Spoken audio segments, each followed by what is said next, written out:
রুহুল আমিন গাজী ভাইয়ের স্মরণে আয়োজিত আজকের এই স্মরণ সভা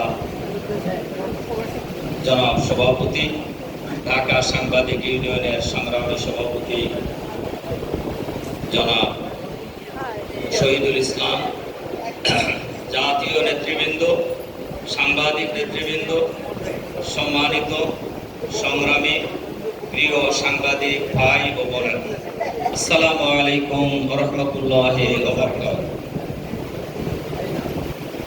আমরা বলা যায় শুরু থেকেই আছি এবং সবার বক্তব্য শুনছিলাম, ভালো লাগতেছিল। গাজী ভাইয়ের জীবনের অনেক অজানা ঘটনা আমরা শুনতেছিলাম।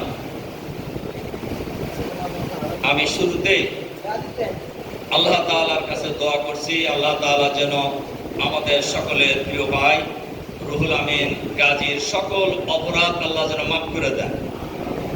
আল্লাহ তাআলা যেন তার কবরকে নূর দিয়ে ভরে দেন। আল্লাহ তাআলা যেন তার শোক সন্তপ্ত পরিবারকে ধৈর্য ধারণ করার তৌফিক দান করেন। সম্মানিত সাংবাদিক বন্ধুগণ, গাজী ভাইয়ের ব্যাপারে আমাদের চাইতে আপনারা অনেক বেশি জানেন। আমরা রাজনৈতিক কর্মী হিসেবে কাছাকাছি থেকে কিছু জানি।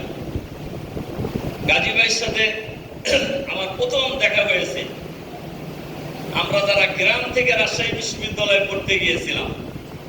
আমি যখন শিবিরের রাজশাহী বিশ্ববিদ্যালয়ের সভাপতি 91-92 সালের দিকে, তখন গাজী ভাইয়ের সাথে আমার প্রথম দেখা এবং পরিচয়।